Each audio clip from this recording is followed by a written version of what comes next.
El sándalo. Aun después de 60 años, ese es el aroma que abre la puerta de la memoria. No el serrín de pino ni el cedro de este taller, mi único hogar, sino ese perfume cálido y espectral que me devuelve a un salón desaparecido, a una luz de gas temblorosa y a un silencio que pesaba sobre la piel. Mis manos, ahora marcadas por el tiempo y el formón, recuerdan otra madera que no debía tocar, y la decisión que tomé no con la razón, sino con el instinto del artesano que reconoce la nobleza atrapada en una forma rota. La memoria no vive en la mente, sino en los sentidos, en el frío del mármol bajo unos zapatos gastados, en el roce de la seda que pasa demasiado cerca, en el eco de una puerta de caoba cerrándose con delicadeza implacable.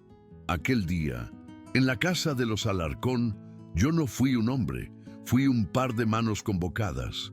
Nadie me miraba, yo era parte del mobiliario de una vida que no era la mía. La duquesa sostenía el abanico roto con repulsiva delicadeza. Isabela lo observaba con una melancolía que no entendí del todo. Fue su prometido, con voz de fábrica y contrato, quien dictó sentencia: tira esa cosa vieja. Mandaré una docena de París. No fue crueldad, sino indiferencia absoluta. Habló a través de mí, borrándome. Y entonces ella habló: no, tiene historia, se reparará. No me miró al decirlo, pero en el segundo en que nuestros ojos se cruzaron, comprendí. Ella veía a un hombre, yo veía a una prisionera defendiendo lo único que aún le pertenecía. El silencio que siguió fue más pesado que cualquier humillación. La duquesa me entregó el abanico sin rozarme. El marfil frío era un esqueleto hermoso y fracturado. Nadie se despidió cuando me fui. La puerta se cerró detrás de mí como una llave, sellando un futuro imposible. Afuera, el aire nocturno de Madrid me devolvió el pulso. Caminé lejos del barrio de Salamanca, abandonando perfumes y terciopelos, y entré en mi mundo. Carbón, tabernas, voces reales. Apreté el abanico en el bolsillo. No era un objeto, era un fragmento de su universo incrustado en el mío. En el taller, su presencia invadía mis maderas y mis olores.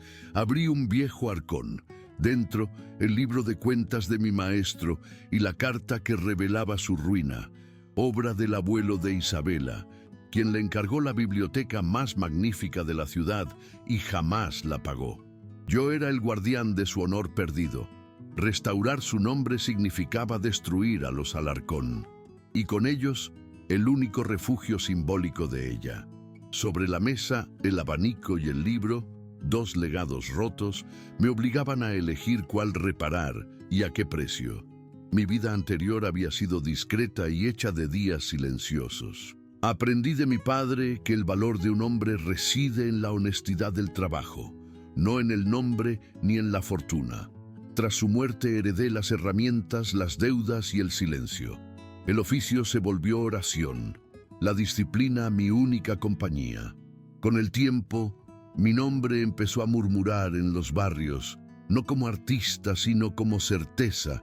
Construía belleza para otros, jaulas doradas en las que jamás viviría. Cuando conocí a Sofía, su comprensión tranquila del valor de las cosas bien hechas me hizo sentir, por primera vez, visto como un hombre. Nuestro amor fue humilde y verdadero, tejido en pequeños gestos. Para nuestro aniversario, tallé una caja de música con restos de palo de rosa. Al recibirla dijo: aquí dentro hay horas de tu vida. Y supe que ese era el único patrimonio que podía ofrecer. Tiempo, sacrificio, integridad, la misma materia invisible con la que también estaba hecha mi soledad y mi destino. Nos casamos en una pequeña iglesia de barrio en una mañana de primavera. No hubo carruajes ni invitados de alta alcurnia, solo unos pocos vecinos y su familia. Sofía llevaba un vestido sencillo que ella misma había cosido, y en lugar de un velo de encaje, adornó su pelo con unas flores silvestres que yo había recogido esa misma mañana. Su presencia transformó el taller. El espacio, antes un mero lugar de trabajo, se convirtió en un hogar. El olor a serrín se mezcló con el aroma del guiso que ella preparaba en la pequeña cocina que improvisamos en la trastienda. Su risa era un sonido nuevo entre el chirrido de la garlopa y el golpe del mazo, una melodía que suavizaba los bordes afilados de mi existencia. Sofía poseía una sabiduría práctica que me anclaba a la tierra.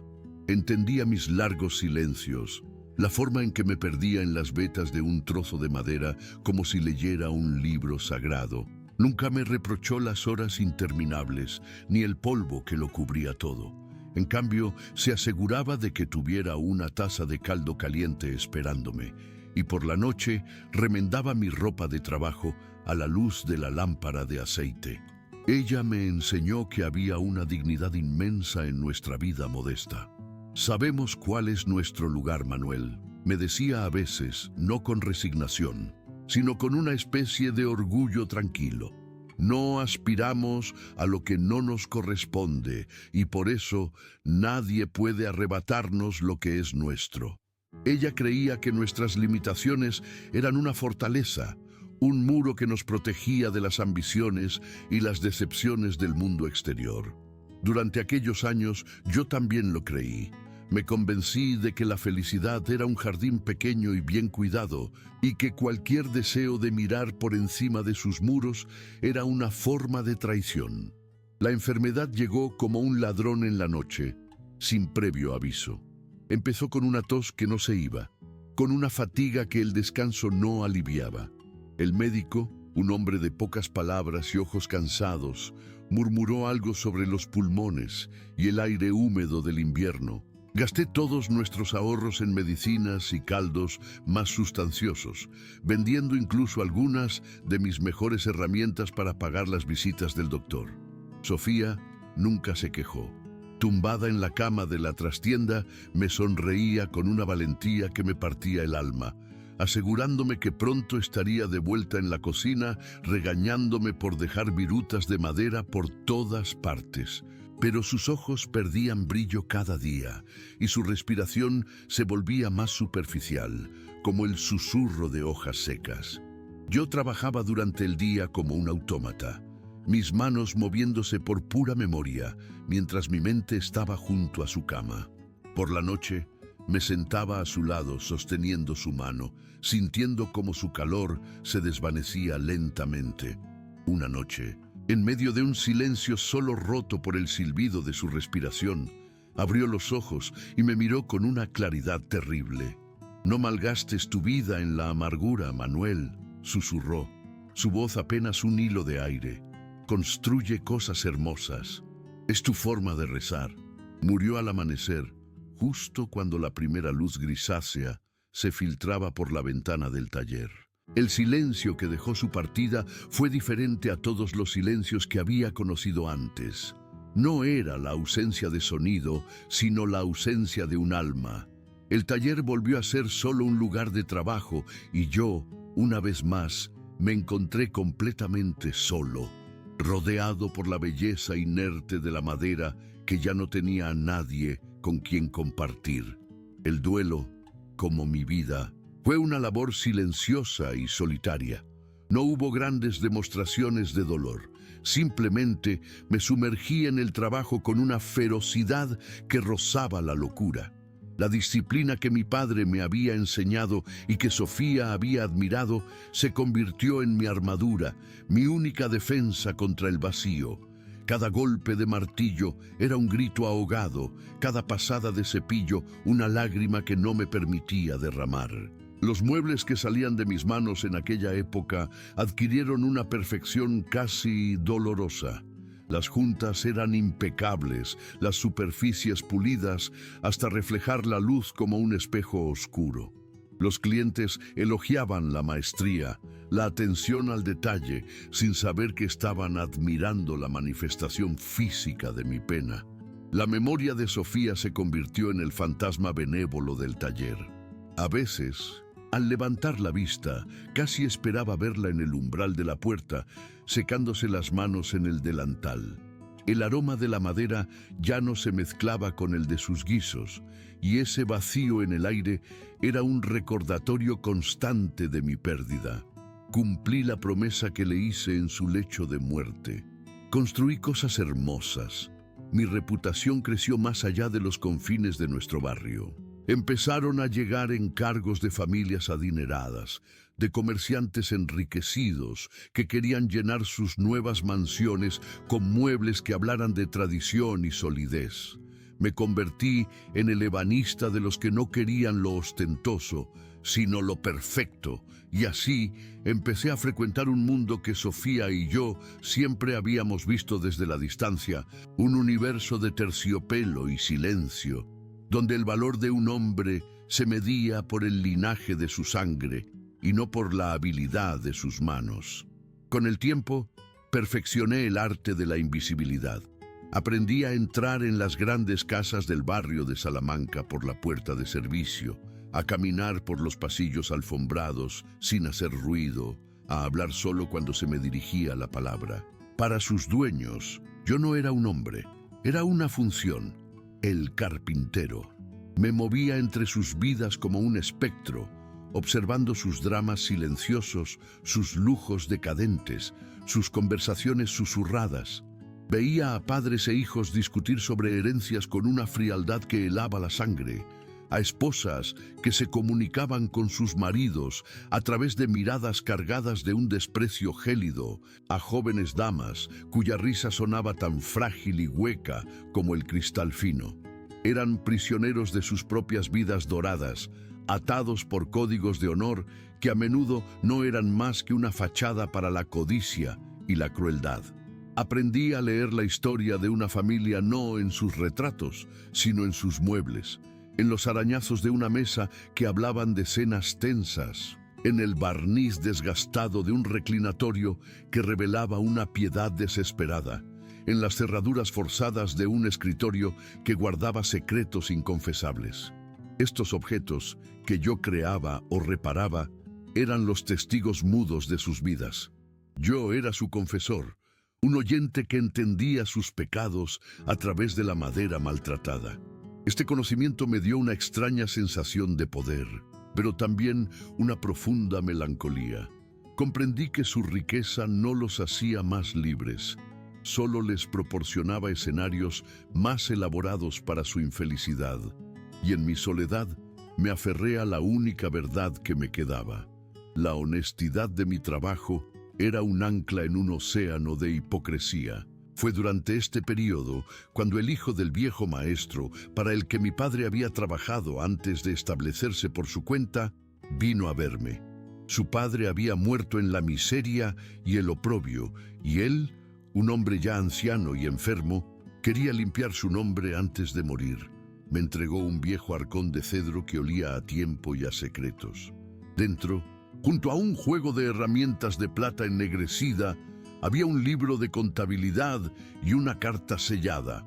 Me contó la historia que yo solo conocía a medias por los susurros de mi padre, cómo su progenitor, el artesano más célebre de su generación, había recibido el encargo de su vida, la construcción de la biblioteca del duque de Alarcón, el abuelo de Isabela. El duque, un hombre de grandes ínfulas y escasos fondos, se había negado a pagar el trabajo una vez terminado, y para evitar el escándalo de su propia insolvencia, había acusado al maestro de fraude, de usar maderas de inferior calidad, la palabra de un duque contra la de un artesano. El resultado era predecible. El maestro lo perdió todo: su taller, su reputación, su voluntad de vivir. La carta era su declaración jurada, un relato detallado de cada tabla, cada factura, cada promesa rota.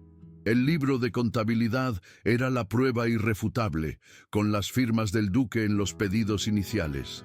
El hijo del maestro me hizo jurar que guardaría esos documentos, que esperaría una oportunidad para restaurar el honor de su padre. Sentí el peso de aquel juramento como si me hubieran puesto una losa de mármol sobre los hombros.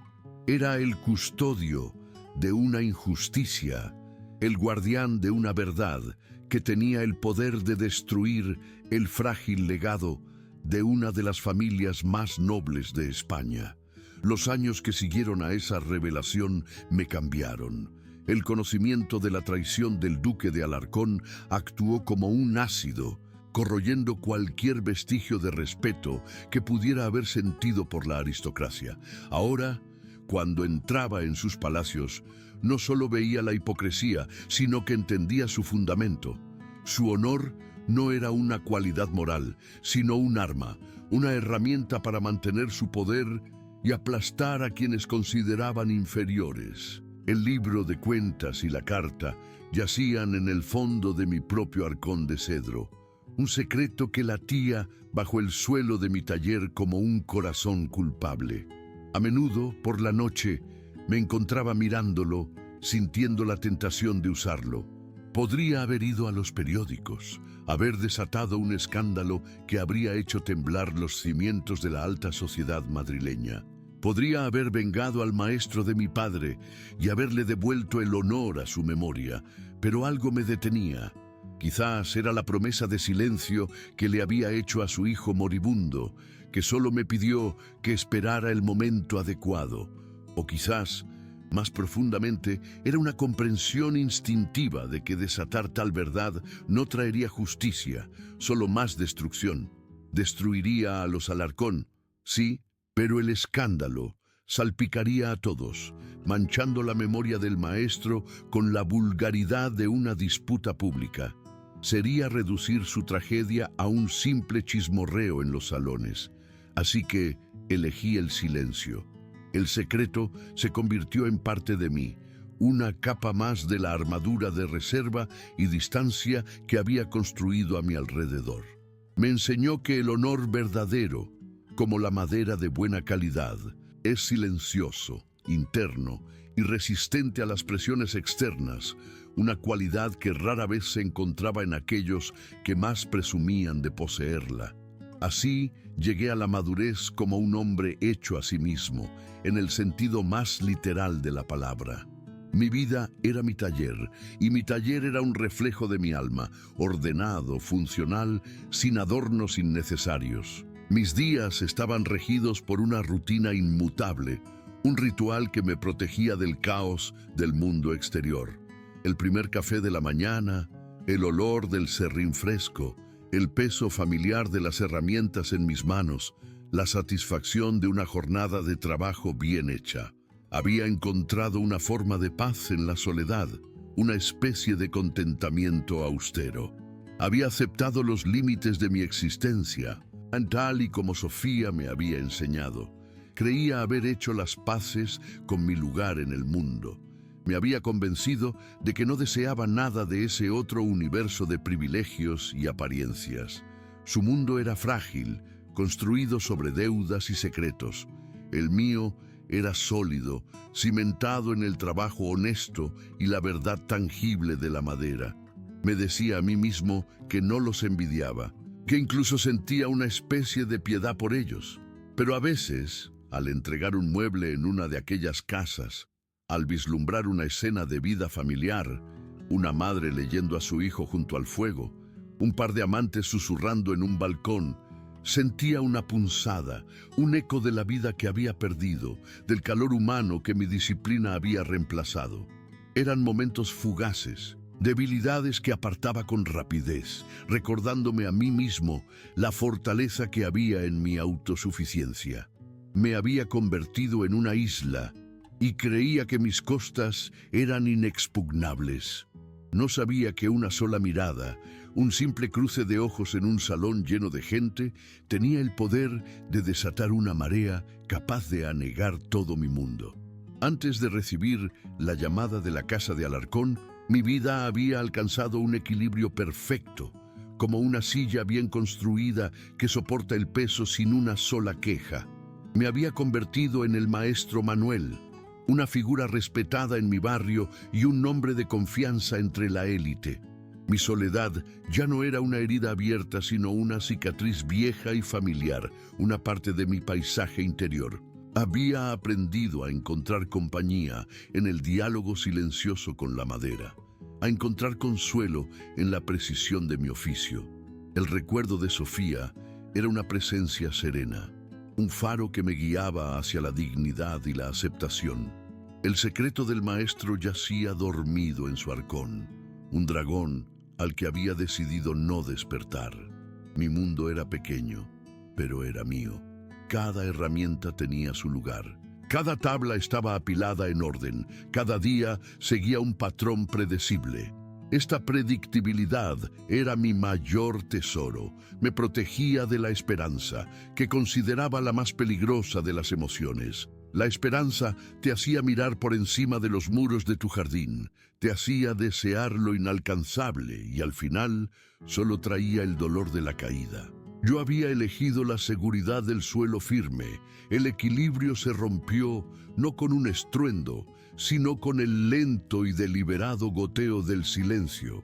Los días que siguieron a nuestro encuentro en el Teatro Real estuvieron impregnados de una esperanza tan frágil y peligrosa como un cristal a punto de estallar. Cada vez que sonaba la campana de la puerta del taller, mi corazón daba un vuelco, esperando un mensajero, una nota, cualquier pretexto que me devolviera su presencia.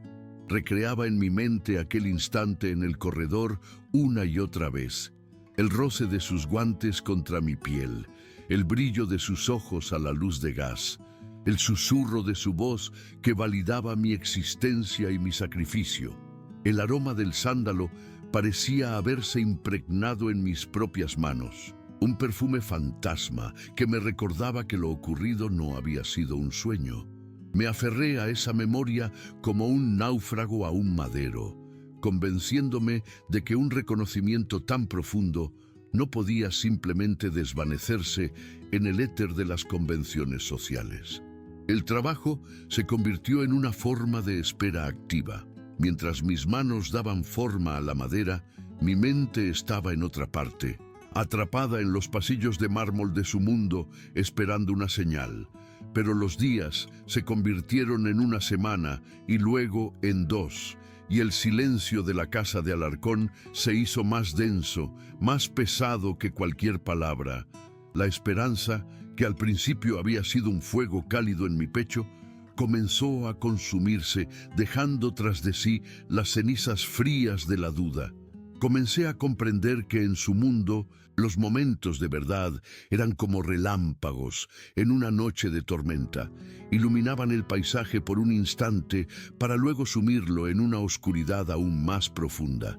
Me di cuenta de que tal vez yo había interpretado mal su gesto, que para ella solo había sido un agradecimiento cortés por un trabajo bien hecho, y que el alma que yo creí haber visto en sus ojos no era más que el reflejo de mis propios anhelos.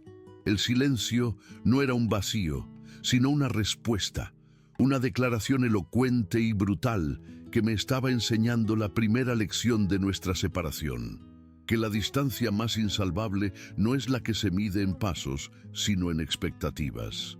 Cuando finalmente llegó un encargo de la casa de Alarcón, no fue a través de una nota personal, sino de una tarjeta oficial entregada por un lacayo con una librea impecable y una expresión de aburrimiento profesional.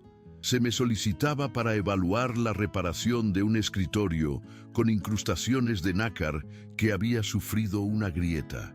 El tono era formal, impersonal, el mismo que habrían usado para convocar al fontanero o al desollinador. La punzada de decepción fue aguda, pero la enterré bajo una máscara de profesionalidad. Al llegar a la casa, fui conducido no al salón principal, sino a una pequeña biblioteca en la planta baja, una estancia oscura y raramente utilizada. Isabela estaba allí, pero no estaba sola. Su madre, la duquesa, permanecía a su lado como una centinela, con la espalda tan rígida como el respaldo de una silla isabelina. Isabela me saludó con un leve asentimiento de cabeza, y sus labios apenas formaron mi nombre. Sus ojos, aquellos que me habían mirado con tanta intensidad en el teatro, ahora rehuían los míos, fijos en un punto indefinido sobre mi hombro. La duquesa fue quien habló, describiendo el daño del mueble con una precisión clínica, sin un atisbo de emoción.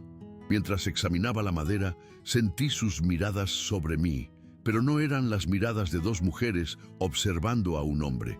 sino las de la dueña de una propiedad evaluando a un técnico. La conversación fue breve, técnica, limitada estrictamente a la naturaleza del trabajo. No hubo preguntas personales ni una sola palabra que se desviara del guión. Y entonces noté el detalle más cruel. Ambas estaban sentadas y a mí me habían dejado de pie durante toda la interacción. No fue un descuido. Fue una coreografía deliberada, un recordatorio sutil pero inequívoco de mi lugar. Yo era el artesano, el sirviente. Estaba allí para trabajar, no para conversar. La silla que no me ofrecieron era más elocuente que cualquier discurso. Un mueble ausente que definía mi posición en su universo con una claridad devastadora. Supe entonces que la puerta que se había entornado en el teatro se estaba cerrando con una lentitud calculada y silenciosa. Salí de aquella casa con el sabor amargo de la ceniza en la boca. La frialdad de la duquesa era predecible, una manifestación natural de su casta, pero la distancia de Isabela era una herida nueva y desconcertante. Me repetía a mí mismo que no tenía elección, que actuaba bajo la vigilancia de su madre, que su reserva era una forma de autoprotección. Pero una parte de mí no podía evitar sentirlo como una traición al momento de intimidad que habíamos compartido. ¿Era tan fácil para ella volver a colocarme en la categoría de los invisibles, de las herramientas funcionales que se usan y se guardan?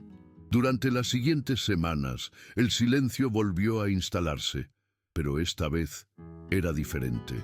Ya no estaba teñido de esperanza, sino de una resignación que se solidificaba lentamente en mi interior. Un día, mientras caminaba por la calle de Alcalá, vi su carruaje. El corazón me dio un vuelco.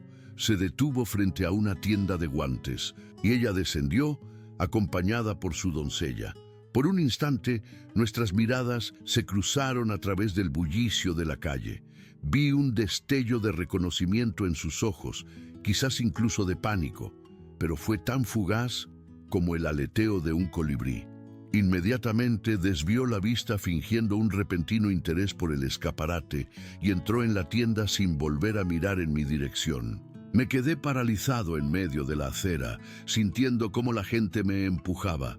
El desaire no fue ostentoso, nadie más lo notó, pero para mí fue tan violento como una bofetada.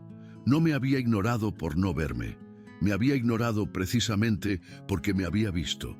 Fue un acto consciente, una decisión tomada en una fracción de segundo para preservar las apariencias, para mantener intacto el muro que nos separaba.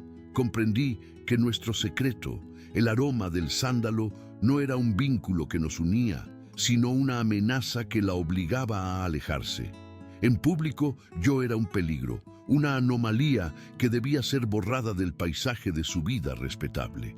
Aquel encuentro casual me enseñó que el amor en su mundo no solo era desigual, sino que debía ser invisible. El trabajo en el escritorio de los Alarcón se convirtió en una tortura silenciosa.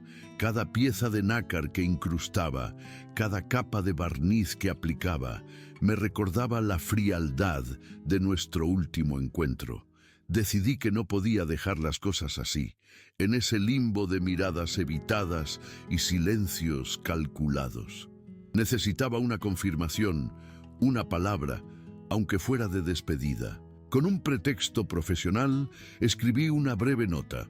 En ella le informaba de que el trabajo estaba casi terminado y le preguntaba si tenía alguna preferencia sobre el tono final del barniz. Una consulta innecesaria para un experto, pero una excusa plausible para provocar una respuesta. Dejé un pequeño espacio al final donde añadí una frase cuidadosamente ambigua. Espero que la pieza sea de su agrado y preserve la integridad de sus recuerdos. Era un mensaje en clave, una referencia a su defensa del abanico, una forma de recordarle que yo entendía el alma de los objetos. Envié la nota con mi aprendiz y esperé, con el corazón en un puño, durante 2 días. La respuesta llegó en un sobre sin remitente, entregado por el mismo lacayo. Dentro no había una carta de Isabela, sino una nota del mayordomo, con una caligrafía impersonal y eficiente, me comunicaba que la señorita Isabela confía plenamente en su criterio profesional y que podía entregar el escritorio cuando lo considerara oportuno. Ni una palabra personal, ni un saludo, mi nombre ni siquiera aparecía. La nota se dirigía simplemente al ebanista. La aniquilación fue total. Había intentado tender un puente y ellos me habían devuelto un muro de protocolo. La respuesta no era de ella, sino del sistema que la protegía, una maquinaria de sirvientes y formalidades diseñada para filtrar cualquier elemento indeseable, cualquier emoción que no estuviera sancionada por el código social. La nota sin firmar era un veredicto. Yo no era digno de una respuesta personal. Era un asunto administrativo, una transacción que debía gestionarse con la máxima eficiencia y la mínima implicación. Aquel papel se sentía como una lápida sobre la tumba de cualquier esperanza que aún albergara. El mundo exterior comenzó a conspirar para reforzar la distancia que se había impuesto entre nosotros. Los periódicos, en sus columnas de sociedad, hablaban cada vez con más frecuencia del inminente enlace entre Isabela de Alarcón y el industrial. Se detallaban los preparativos, se elogiaba la fortuna del novio y la belleza de la novia. Se presentaba la unión como la alianza perfecta entre la nobleza de la sangre y el poder del dinero nuevo. Cada una de esas líneas era un clavo más en el ataúd de mi quimera. Un día, mientras tomaba medidas en la casa de un marqués vecino de los Alarcón, oí a la marquesa hablar con una de sus amigas. No sabían que yo estaba en la habitación contigua, separado solo por una puerta entornada. Hablaban de Isabela. «Pobre niña», dijo una de ellas, «se casa con un hombre que cuenta los cuadros en lugar de admirarlos. Pero ¿qué otra opción tienen? Los Alarcón están más tiesos que la mojama». La otra respondió con un suspiro. «Es el deber. Una buena hija se sacrifica por su linaje. Al menos será rica».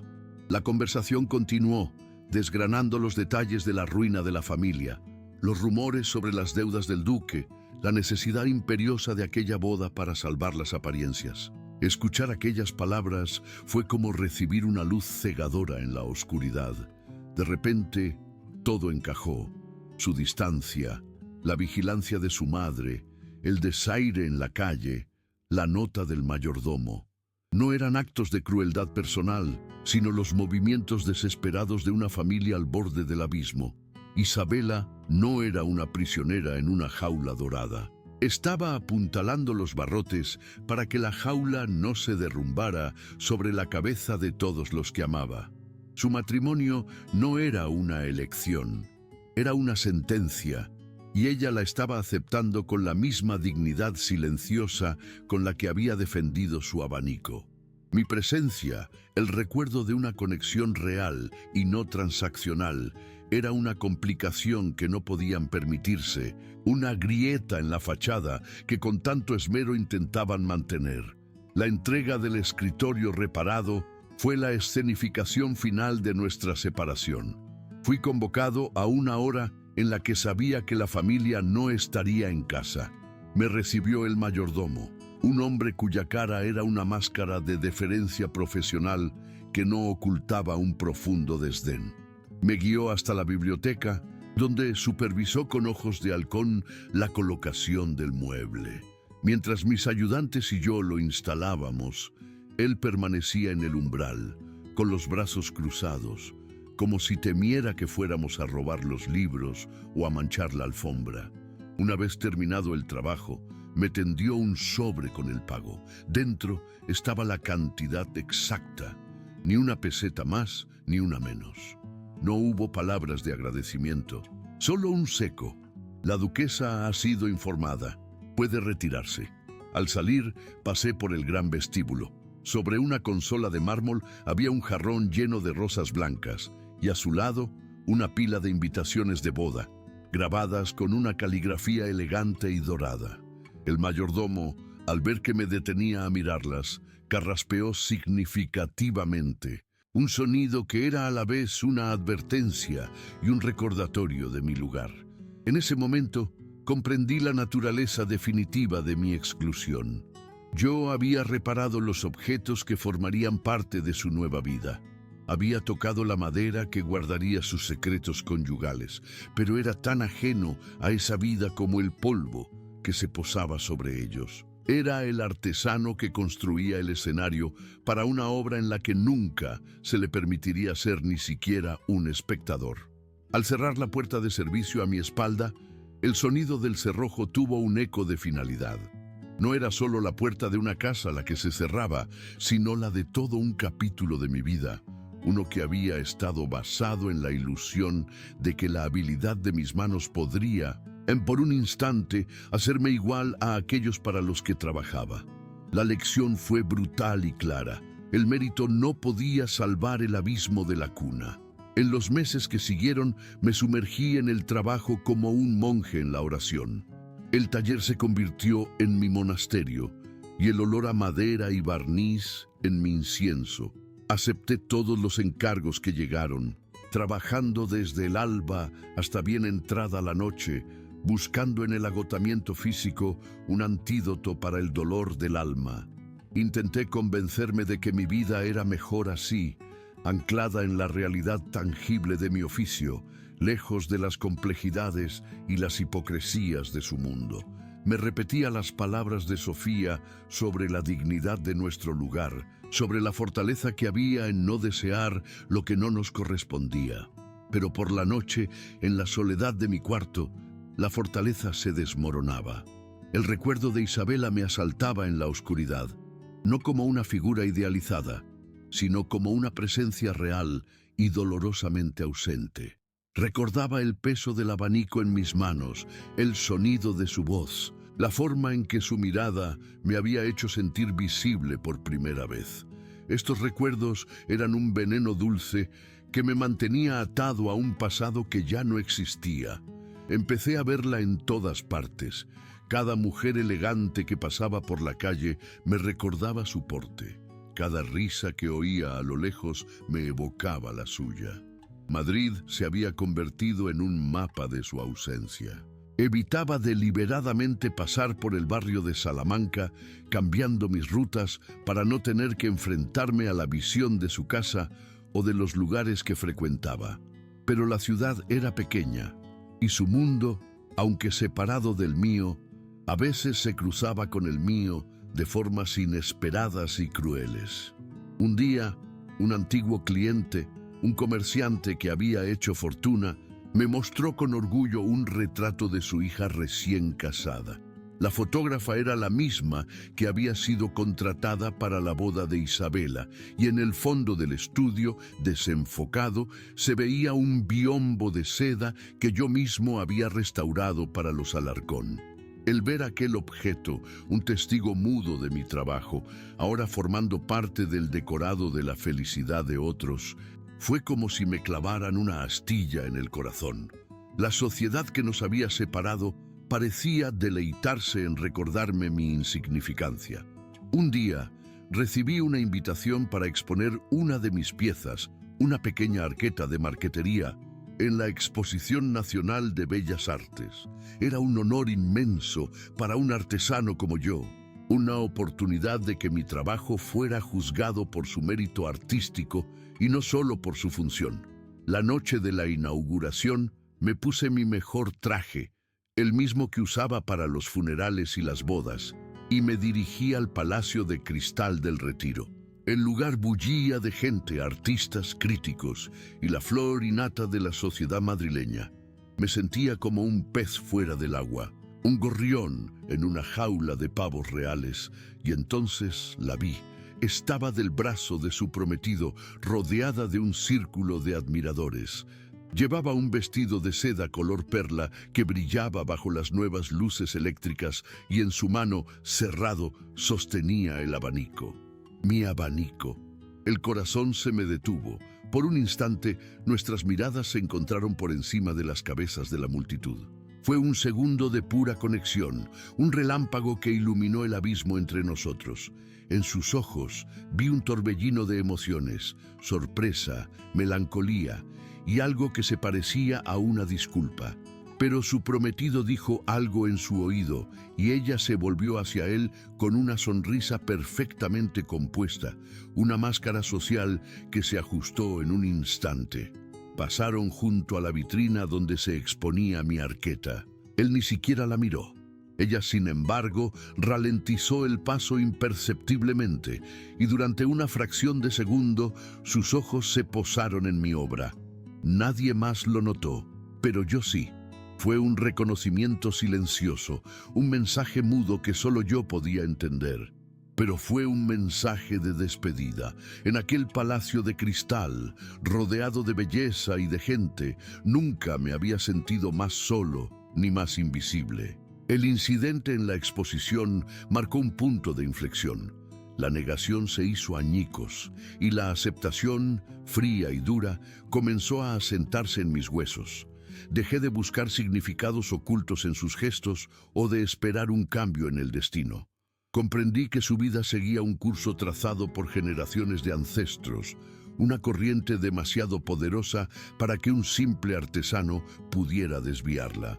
La noticia de su boda ya no me causaba un dolor agudo, sino una pesadumbre sorda y constante, como una enfermedad crónica con la que uno aprende a convivir. Empecé a ver las barreras entre nosotros no como muros construidos por personas, la duquesa, el prometido, sino como una estructura invisible y omnipotente, tan natural en su mundo como el aire que respiraban. Era la arquitectura de la sociedad, con sus cimientos de linaje, sus muros de capital y sus techos de reputación.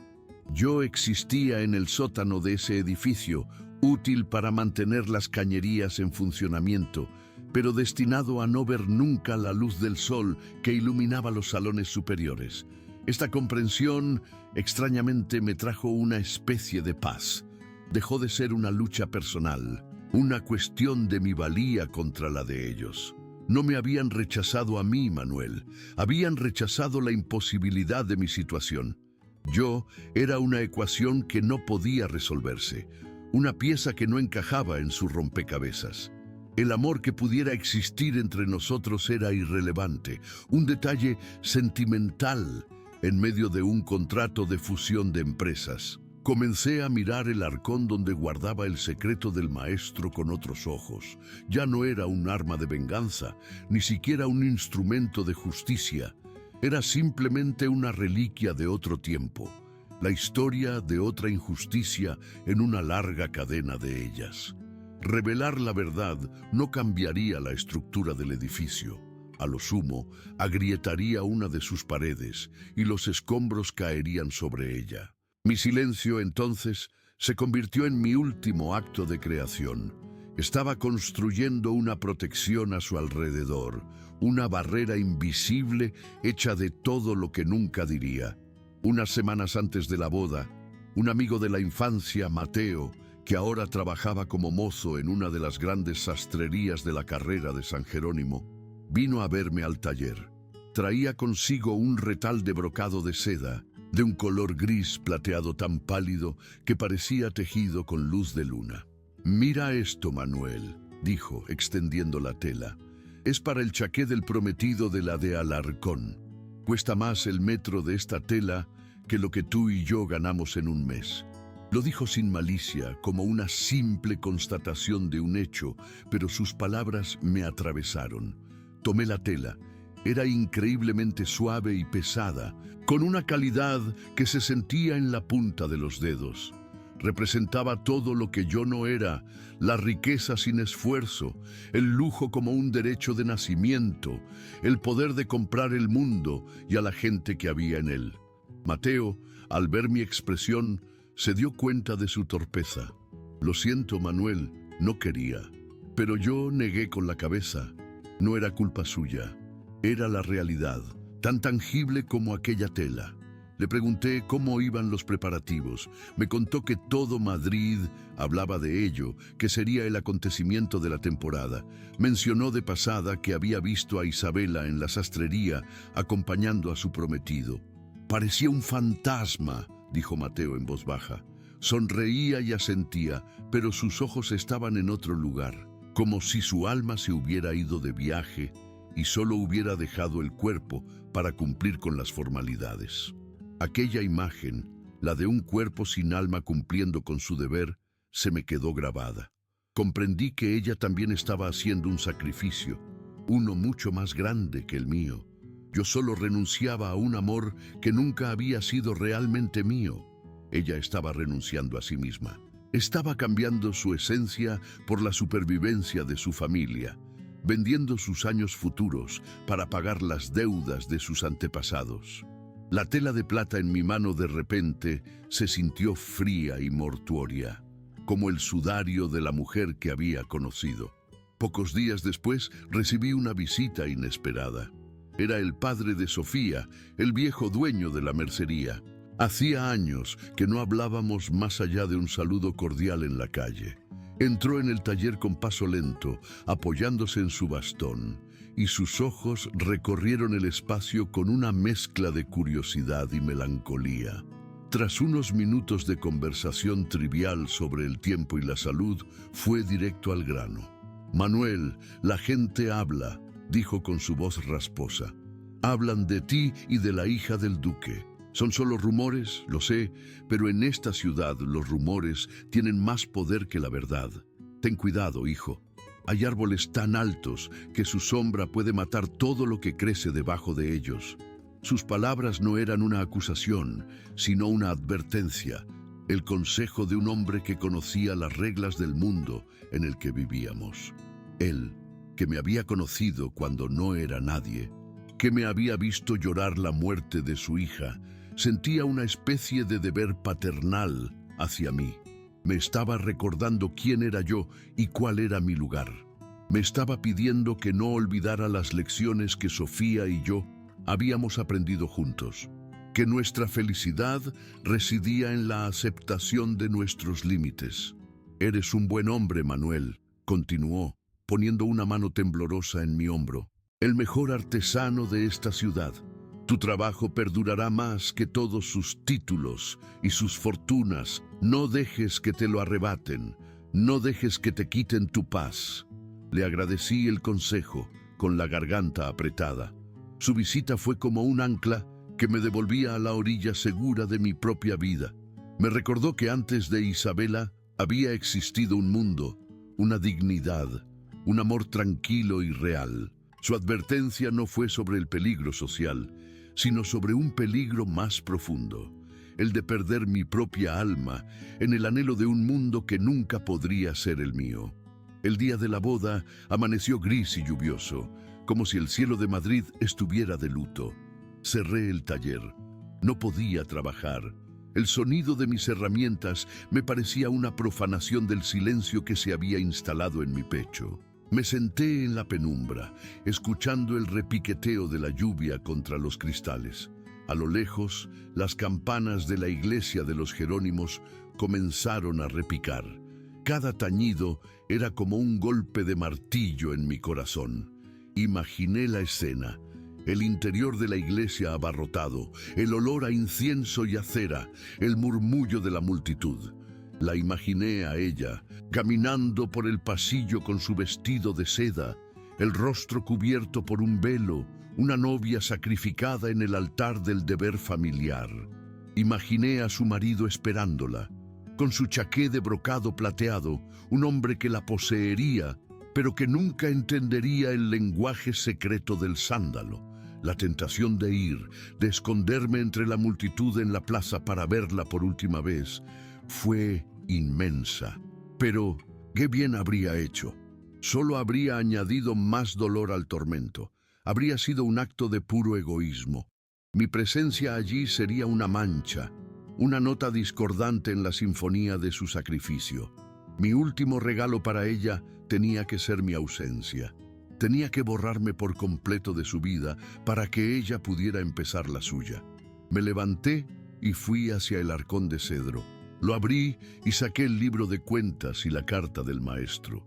Durante un largo rato lo sostuve en mis manos, sintiendo el peso de la historia, de la injusticia, de la verdad que había guardado durante tanto tiempo. Me acerqué a la estufa de carbón, abrí la portezuela y, sin dudarlo, arrojé los papeles a las llamas. Observé cómo el fuego los consumía, cómo la caligrafía del maestro se retorcía y ennegrecía hasta convertirse en cenizas. No fue un acto de renuncia, sino de liberación. Al destruir el pasado, estaba salvando su futuro. Estaba eligiendo el honor de una mujer viva sobre la memoria de un hombre muerto. Las cenizas del libro de cuentas aún estaban calientes en la estufa cuando alguien llamó a la puerta del taller. Era un niño, un mensajero de la calle, empapado por la lluvia. Me entregó un pequeño paquete envuelto en papel de estraza y una nota. Reconocí la caligrafía al instante. Era de ella. Mi mano temblaba tanto que apenas podía romper el sello. La nota era breve, apenas 3 líneas escritas con una letra apresurada pero firme. Para que construyas algo eterno, un lugar donde el alma pueda rezar. Que tu nombre sea recordado no por a quien sirves, sino por la belleza que creas. No estaba firmada con su nombre, solo con una pequeña y casi imperceptible inicial. Y, dentro del paquete, había una bolsa de terciopelo pesado. La abrí y sobre la palma de mi mano cayeron varias monedas de oro, una cantidad que superaba con creces lo que yo podría ganar en varios años. Y junto a las monedas, un solo pétalo de rosa blanca, seco y frágil. Comprendí al instante, no era un pago ni caridad, era una restitución.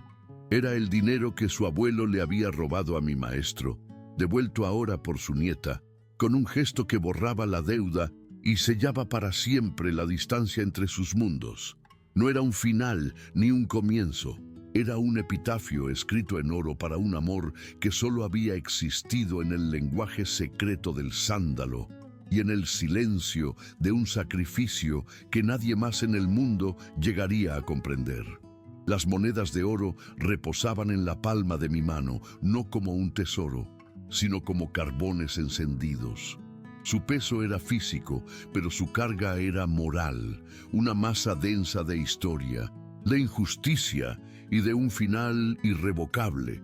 Cada una de ellas era un eslabón de la cadena que ahora la ataba a su nueva vida y al mismo tiempo el precio con el que había intentado comprar mi silencio y, quizás, su propia paz. El pétalo de rosa, ya casi translúcido por el tiempo, era un fantasma de una belleza que nunca había florecido, un símbolo perfecto de nuestra historia. Lo guardé con cuidado en el bolsillo de mi chaleco, junto a mi corazón. Pero las monedas eran un problema distinto. No podía gastarlas.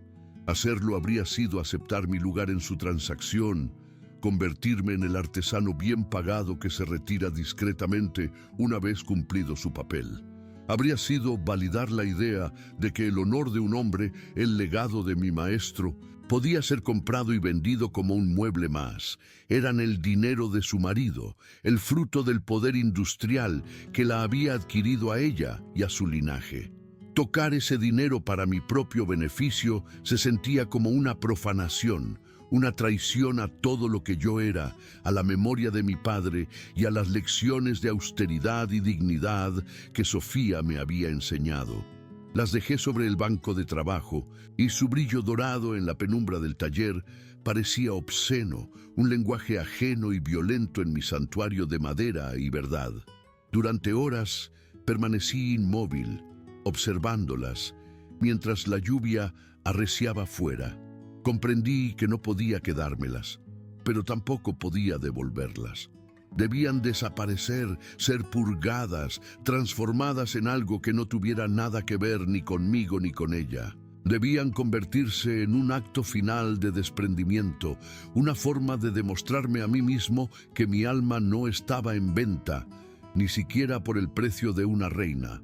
A la mañana siguiente, con el cielo aún plomizo y las calles cubiertas de un barro brillante, Me dirigí no a mi banco, sino a una de las zonas más antiguas de la ciudad, a un laberinto de callejuelas estrechas cerca de la Plaza Mayor.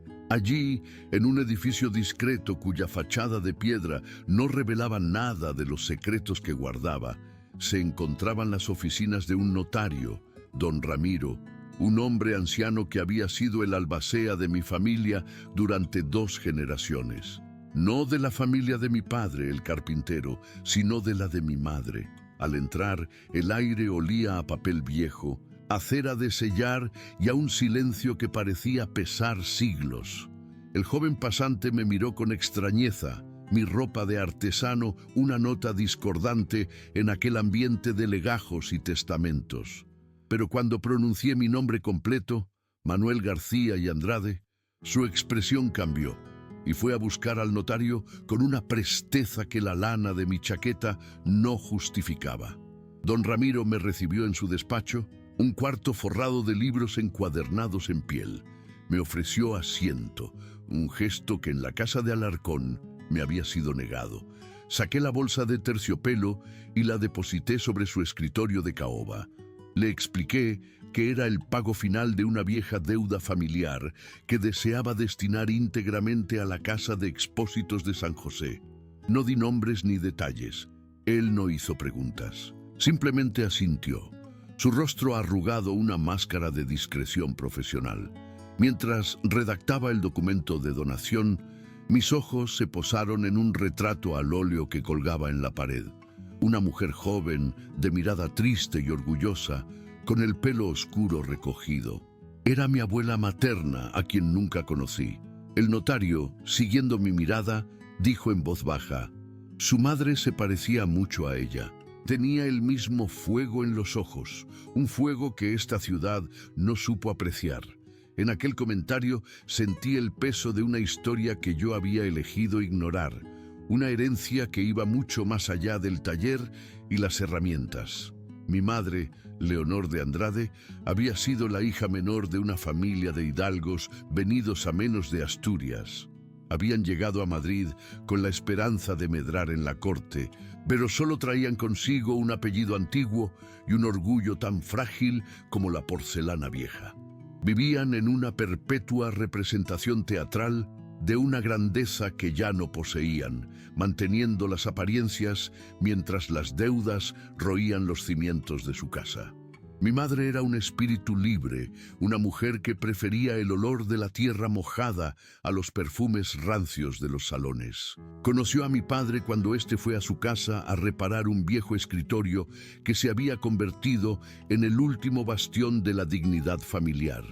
Mientras él trabajaba, ella se sentaba a su lado, fascinada no por el hombre, sino por la honestidad de sus manos, por la forma en que transformaba la madera muerta en algo vivo y útil. Vio en él una nobleza que no tenía nada que ver con los blasones ni los títulos, una aristocracia del espíritu forjada en el trabajo y la integridad. Se enamoraron en silencio, a través de miradas y conversaciones robadas sobre la naturaleza de la madera y la belleza de las cosas sencillas. Cuando ella anunció a su familia su intención de casarse con un artesano, el escándalo fue mayúsculo. La acusaron de traicionar su sangre, de manchar un apellido que había sobrevivido a siglos de historia. Le dieron un ultimátum, o él o ellos. Ella eligió el amor. Fue desheredada, repudiada y su nombre borrado del árbol genealógico familiar. Salió de aquella casa con lo puesto y nunca más volvió a ver a sus padres. Para ellos, su hija había muerto el día que cruzó el umbral para casarse con un hombre cuyas manos estaban callosas por el trabajo en lugar de suaves por la inacción. Mis padres construyeron su vida en el pequeño mundo del taller. Para mi madre, cambiar los salones por la trastienda no fue un sacrificio, sino una liberación. Se deshizo de los corsés, tanto físicos como sociales, y aprendió a encontrar la felicidad en la sencillez. Su risa, me contaba mi padre, llenó el taller de una luz que ni el polvo del serrín podía opacar. Sin embargo, yo, de niño, Sentía la sombra de ese otro mundo. A veces la veía mirar por la ventana con una expresión lejana y me preguntaba si añoraba la vida que había perdido. Pero ella siempre me decía: Manuel, la verdadera riqueza no es tener mucho, sino necesitar poco. Tu padre y yo somos ricos porque tenemos nuestro trabajo, nuestro respeto y nuestro amor. Eso es un reino que nadie nos puede arrebatar. Pero la tragedia de su familia la perseguía. Sus padres murieron solos y endeudados, aferrados a un orgullo que los había dejado sin nada. Su único hermano, mi tío Ricardo, un hombre melancólico que había vivido siempre a la sombra del apellido, fue el único que mantuvo un contacto clandestino con ella. A través de cartas secretas le contaba el lento desmoronamiento de su mundo, una decadencia que no era solo económica, sino también espiritual. Él había visto cómo el orgullo de casta se había convertido en un veneno que había destruido a su familia desde dentro. Admiraba el coraje de mi madre, la elección que había hecho, y sentía una profunda vergüenza por su propia cobardía. Cuando mi madre murió, el golpe fue devastador para mi padre, pero también para aquel hermano lejano que la había amado en secreto. Fue entonces cuando mi tío, sin hijos y con una salud precaria, tomó una decisión que alteraría el curso de mi vida de una forma que yo tardaría años en comprender. Pocos años después de la muerte de mi padre, cuando yo ya era un hombre y me había hecho cargo del taller, recibí una citación del despacho de don Ramiro. Mi tío Ricardo había muerto. No me sorprendió la noticia, pero sí lo que vino después. En su testamento me nombraba su único y universal heredero. La herencia no era una fortuna colosal como la de los industriales, pero era, para un hombre de mi condición, una suma que desafiaba la imaginación. Incluía la vieja casa familiar en Asturias, un pazo en estado de semiabandono, rodeado de una considerable extensión de tierras de labranza y bosques. Pero lo más importante era el capital que había logrado salvar de la ruina familiar y que había invertido discretamente en el nuevo ferrocarril del norte. La suma, una vez liquidados los activos, ascendía a casi 200.000 pesetas, una cantidad que me habría permitido cerrar el taller para siempre, comprar una casa en el barrio de Salamanca y vivir el resto de mis días como un rentista, un caballero que no necesitaba trabajar. Al principio, la noticia me dejó aturdido.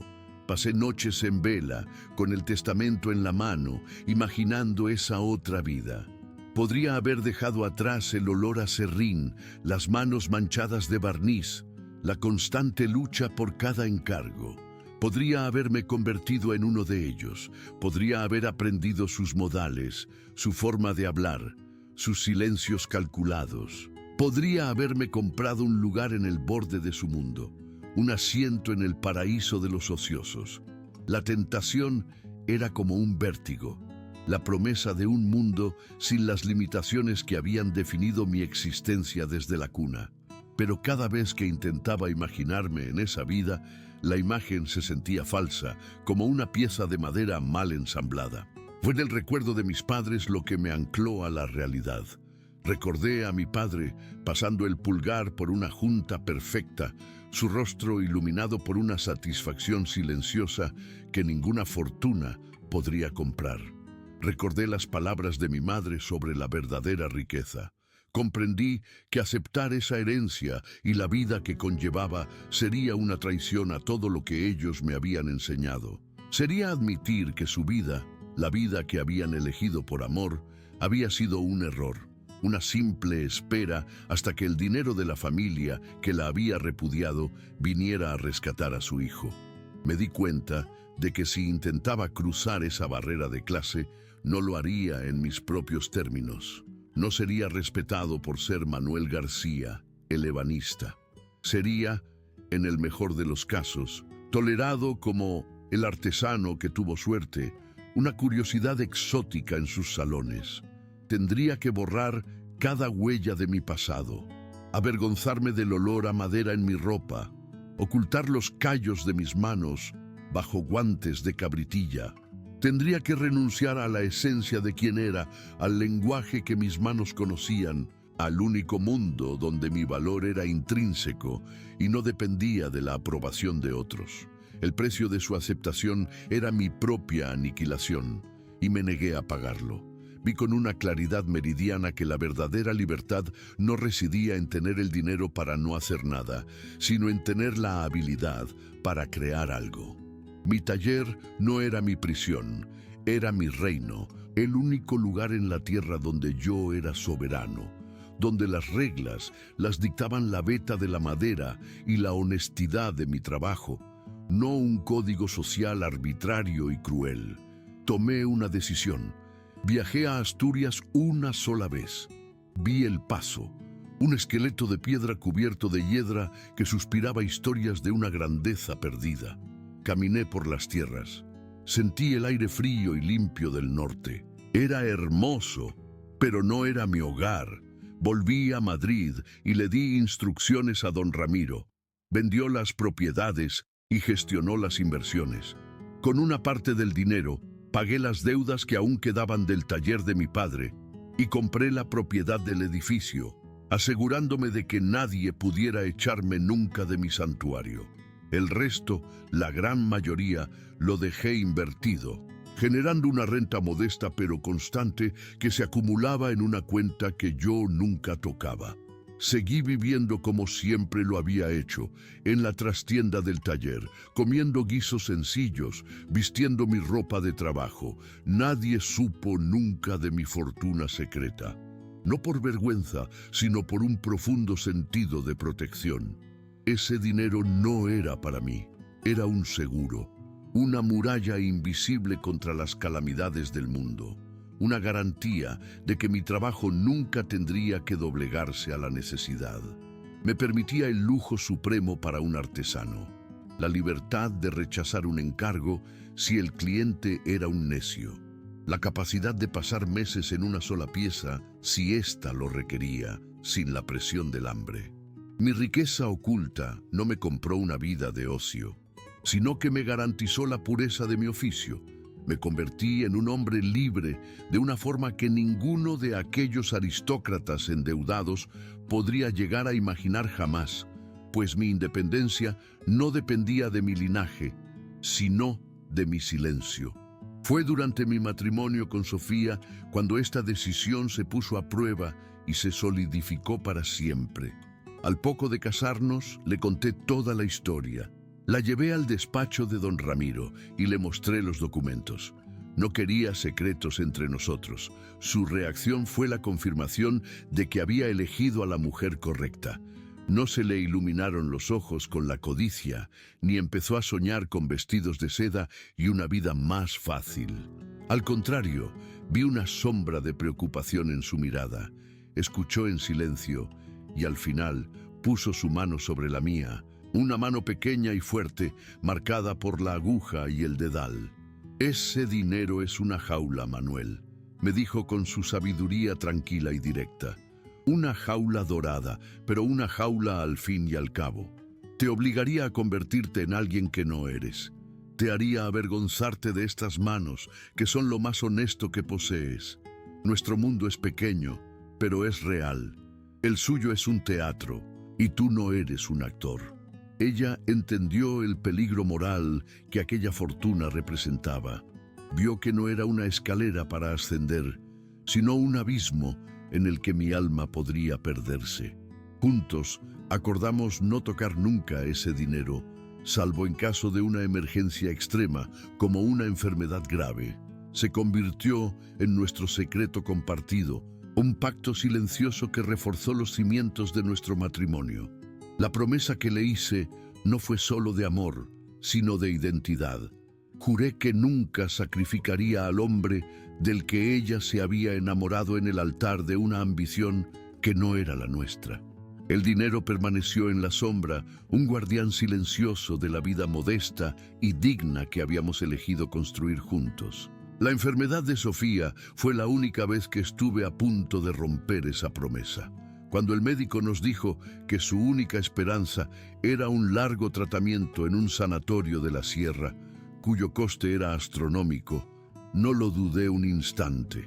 Fui a ver a don Ramiro y le di la orden de empezar a liquidar parte de los fondos. Pero fue Sofía quien me detuvo. Desde su lecho, con una voz debilitada pero firme, me prohibió hacerlo. «No, Manuel», susurró, «no compraremos mi vida con la tuya. He vivido feliz en nuestro mundo. No quiero morir en el suyo, debiéndoles nada. Mi tiempo se acaba. El tuyo, no. Debes seguir siendo quien eres.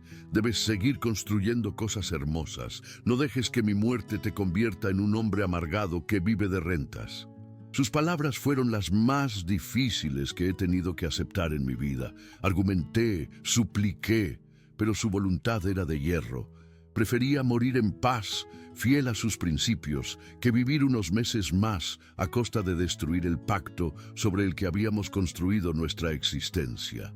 Su sacrificio no fue por orgullo, sino por amor. Estaba protegiéndome, incluso en su lecho de muerte. Estaba asegurándose de que yo no me perdiera en el laberinto del duelo y el dinero. Respeté su decisión, con el corazón roto en 1000 pedazos, y cuando murió, el dinero secreto se convirtió en algo más que una garantía de independencia.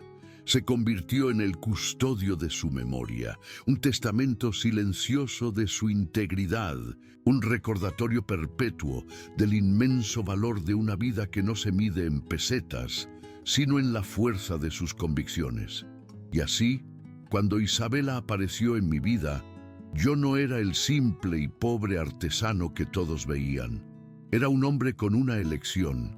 Un rey secreto en un reino de una sola persona. Mi invisibilidad social era un disfraz que yo mismo había elegido llevar. Esta verdad oculta cambió por completo la dinámica de nuestra relación, aunque solo fuera dentro de mi propia mente. No la miraba con la envidia del desposeído, sino con la compasión de un hombre libre que observa a una prisionera. Comprendía la jaula en la que vivía porque yo había visto una similar y me había negado a entrar en ella. Su riqueza era una deuda, una obligación. La mía era una herramienta para la libertad. Esta perspectiva me permitió amarla sin la amargura del resentimiento social. Mi amor por ella no estaba contaminado por el deseo de poseer su mundo, porque en secreto yo ya poseía el mío. Y era un mundo que valoraba mucho más. El sacrificio que hice al guardar silencio sobre la traición de su abuelo no fue el de un hombre débil que teme las consecuencias, sino el de un hombre fuerte que elige la misericordia sobre la justicia. Podría haberla destruido, sí. Podría haber usado mi fortuna oculta para financiar un escándalo en los periódicos que habría hundido su nombre para siempre. Pero eso habría sido usar las armas de su mundo, jugar a su juego sucio de poder y humillación. Y yo había decidido hace mucho tiempo que ese no era mi juego. Mi poder no residía en la capacidad de destruir a otros, sino en la capacidad de construir mi propia vida según mis propios principios. Una fortaleza que su dinero no podía comprar, ni su desdén podía tocar. Por eso, su último gesto, las monedas de oro, me pareció tan conmovedoramente ingenuo. Ella, en su desesperación por equilibrar la balanza, por hacer lo correcto, me ofreció la única cosa que su mundo entendía, el dinero. No podía saber que me estaba ofreciendo agua a un hombre que estaba de pie en medio de un río. No tenía forma de saber que yo no necesitaba su restitución, porque había construido mi vida sobre un fundamento que su familia había despreciado y abandonado. Su acto de caridad, nacido de un corazón noble, era la prueba definitiva de la inmensidad del abismo que nos separaba. Ella creía que me estaba liberando de una deuda, cuando en realidad yo siempre había sido más libre que ella. Su gesto no me ofendió, me llenó de una profunda y dolorosa ternura. La vi como a una niña intentando remendar un tapiz milenario con un hilo de oro, sin darse cuenta de que la estructura misma del tejido estaba podrida. Su pago final no fue un insulto, sino la confirmación de mi elección. Me recordó por qué había elegido el taller sobre el paso, la madera sobre el oro, la dignidad del trabajo sobre el privilegio de la cuna. Ella, con todo su linaje y su nueva fortuna, estaba atrapada en una red de obligaciones y apariencias, mientras que yo, el invisible ebanista, era el único dueño de mis días y de mis noches. Ella había comprado la supervivencia de su familia al precio de su propia alma, mientras que yo había comprado mi alma al precio de una vida de lujos que nunca quise. El acto de donar su oro a los huérfanos fue, por tanto, mi verdadera respuesta a su carta de despedida. Fue mi forma de decirle, a través de un gesto que ella nunca conocería, que entendía su sacrificio, pero que no lo necesitaba. Fue mi manera de cerrar el círculo, de tomar el dinero manchado por la injusticia de su abuelo y la transacción de su matrimonio y transformarlo en algo limpio. Al hacerlo, no solo liberé el dinero de su carga histórica, sino que me liberé a mí mismo del último vestigio de nuestra conexión. Mientras el notario estampaba el sello final en el documento de donación, sentí que una puerta se cerraba suavemente en mi interior. No con el sonido metálico y definitivo de la cerradura de la casa de Alarcón, sino con el clic silencioso y satisfactorio de una caja de madera bien hecha, cuyo encaje es perfecto. Había tomado el símbolo de su mundo y lo había utilizado para reafirmar los valores del mío. Había convertido un acto de separación en un acto de creación, una forma de belleza anónima y útil que era, al fin y al cabo, la esencia misma de mi oficio y de mi vida. Salí del despacho del notario y volví a caminar por las calles de Madrid, pero algo había cambiado. El aire parecía más ligero, mis pasos más firmes. La tristeza por su pérdida seguía ahí, pero ya no era una herida abierta. Se había convertido en una parte de mi historia, una veta oscura en la madera de mi ser que añadía profundidad y carácter, pero que ya no comprometía la solidez de la estructura. En los años que siguieron, me aferré a esta verdad interior como a un ancla en las tormentas silenciosas de la memoria. El mundo exterior siguió su curso. La sociedad continuó con su teatro de apariencias, sus alianzas y sus traiciones. Yo seguí en mi taller, un observador silencioso desde la orilla. Mi reputación creció no por el favor de los nobles, sino por la fuerza innegable de mi trabajo. Los encargos llegaban de toda España e incluso del extranjero. Museos y coleccionistas empezaron a buscar mis piezas. Me convertí en una leyenda a mi pesar, un hombre cuyo nombre se susurraba con reverencia en los mismos salones donde antes había sido invisible. Pero nunca permití que el éxito me alejara de mi centro. Seguí viviendo en la trastienda, comiendo mis guisos sencillos, encontrando mi alegría en el diálogo con la madera. La fortuna secreta permaneció intacta, un dragón dormido que nunca necesité despertar. Se convirtió en la prueba definitiva de mi victoria silenciosa. La sociedad no me había derrotado, simplemente nunca me había entendido. Me habían juzgado por la modestia de mi ropa y la humildad de mi taller, sin sospechar nunca la inmensa riqueza de mi libertad interior. Vieron a un artesano que servía a los ricos, sin darse cuenta de que era un hombre que no servía a nadie más que a su propio código de honor. Un código forjado en el amor, la pérdida y una elección deliberada y solitaria. El pétalo de rosa que me envió Isabela fue lo único que guardé. Lo metí en una pequeña caja de sándalo que tallé para él, una miniatura perfecta que no era para la venta, que no tenía otro propósito que el de ser un relicario para un recuerdo. A veces, en las noches de invierno, la abría. El aroma fantasmal del sándalo llenaba el aire y por un instante volvía a estar en aquel corredor del Teatro Real, sintiendo el roce de sus guantes, viendo la verdad en sus ojos. No era un ejercicio de nostalgia dolorosa, sino de serena reflexión. Aquel recuerdo ya no me causaba angustia, sino una extraña gratitud. Aquel amor imposible me había revelado la verdad más profunda sobre mí mismo. Me había obligado a confrontar la naturaleza de mi propia libertad y a reafirmar la elección que había hecho años atrás.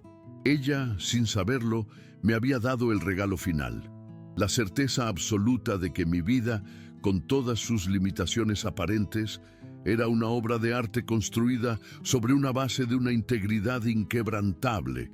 Era una vida pequeña, silenciosa, invisible para el mundo, pero era irrevocablemente mía. Y en la quietud de mi taller, rodeado por la belleza honesta de la madera, comprendí que no había mayor riqueza ni mayor nobleza que esa. Hoy, 60 años después, mientras el sol del atardecer tiñe de oro el polvo que flota en el aire de este taller, la verdad de aquella elección resuena con la claridad de una campana. Las manos que ahora me tiemblan al sostener el formón son las mismas que una vez se negaron a soltar las herramientas a cambio de una vida de ocio. Son las manos que eligieron crear en lugar de poseer. He sobrevivido a todos ellos, a los duques, a los industriales, a las damas de sociedad. Sus nombres son ahora notas a pie de página en libros de historia. Sus fortunas se han dispersado. Sus palacios se han convertido en museos o en embajadas. Pero los muebles que yo construí siguen aquí. Siguen en pie, sólidos y silenciosos, testigos mudos de las vidas que pasaron a su alrededor. Siguen cumpliendo su función, ofreciendo su belleza honesta a nuevas generaciones. Mi legado no está escrito en un testamento ni en un título nobiliario. Está en las vetas de la caoba, en la suavidad del cerezo pulido, en la perfección de una junta que ha resistido el paso de un siglo. Es un legado de integridad tangible. Nunca me convertí en uno de ellos. Nunca crucé la barrera. Y ahora sé que nunca quise hacerlo. Mi rechazo a su mundo no fue una derrota, fue la única victoria que importaba. Y mientras el olor a cedro y a tiempo llena mis pulmones, sé que la historia que verdaderamente cuenta no es la que el mundo ve, sino la que un hombre construye silenciosamente dentro de su propio corazón.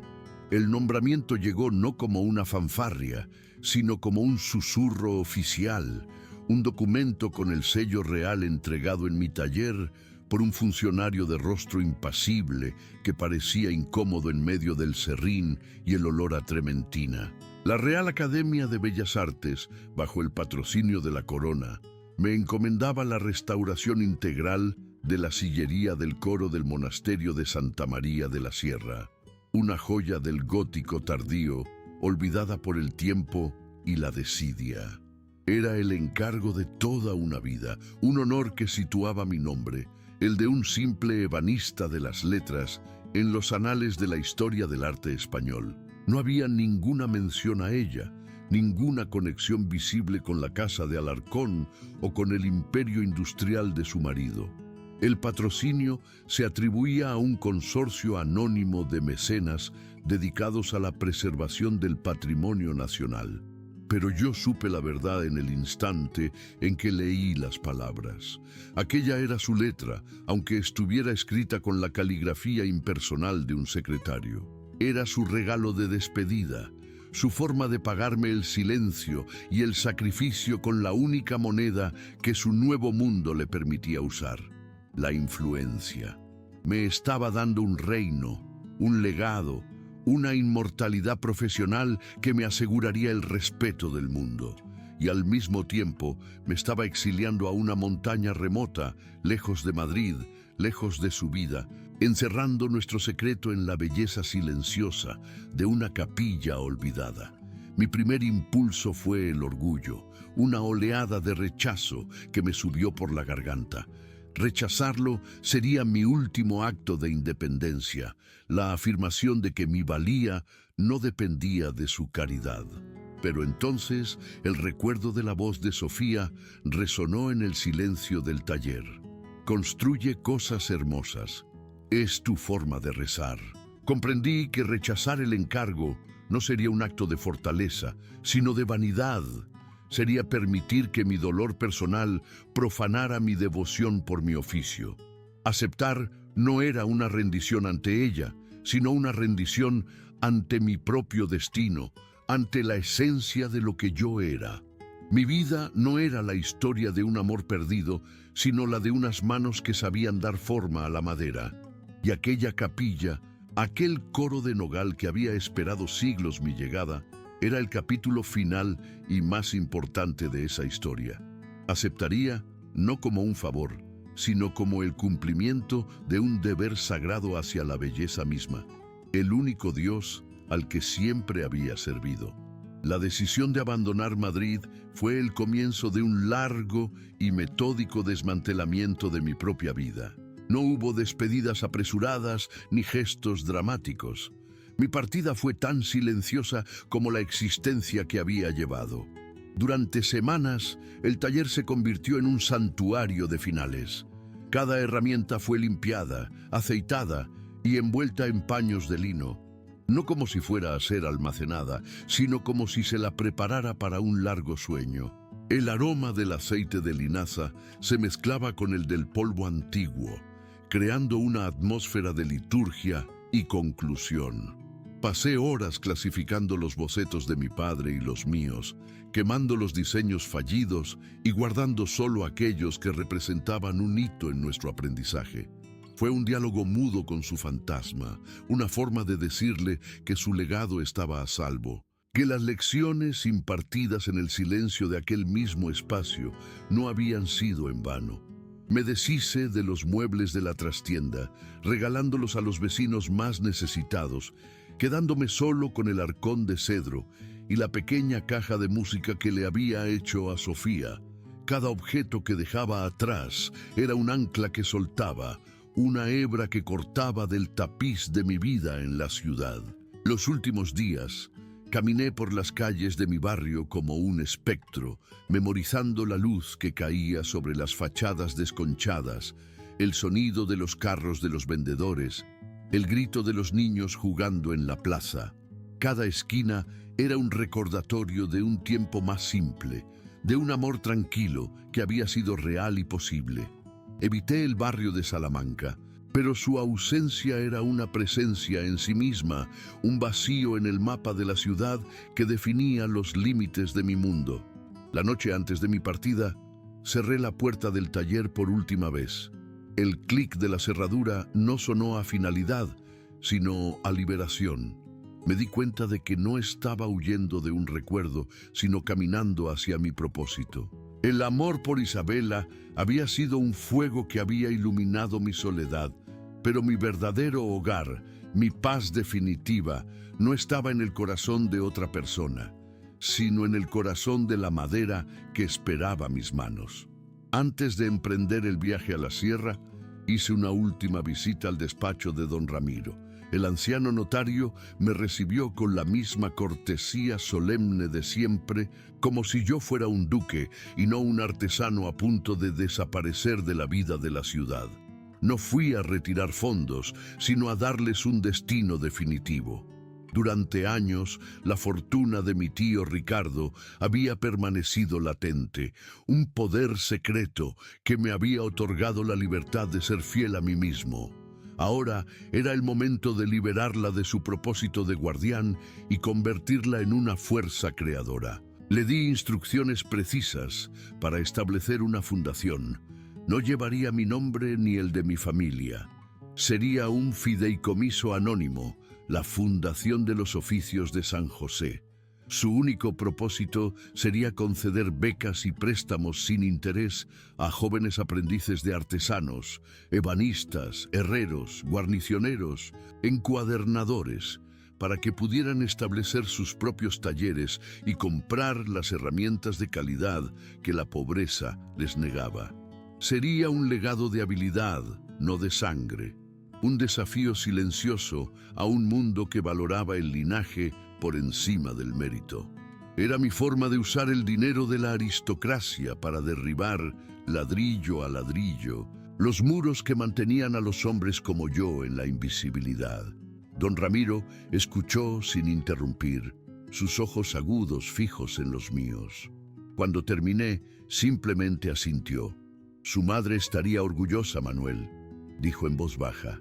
Ella también creía que la nobleza no estaba en el apellido, sino en las manos. Mientras firmaba los documentos, sentí que estaba cerrando el último libro de contabilidad de mi vida. Había saldado todas las deudas, la de mi maestro, la de mi madre, la mía propia. Al salir del despacho me sentí ligero, despojado de todo, salvo de mi nombre y mi habilidad. Ya no era el guardián de una fortuna secreta, ni el custodio de una injusticia pasada. Era simplemente un hombre con un juego de herramientas y una montaña que le esperaba, y en esa simplicidad encontré la forma más pura de riqueza. El viaje en tren hacia el norte fue una lenta transición del ruido de la ciudad al silencio de la naturaleza. A medida que el paisaje urbano de Madrid se desvanecía, reemplazado por los campos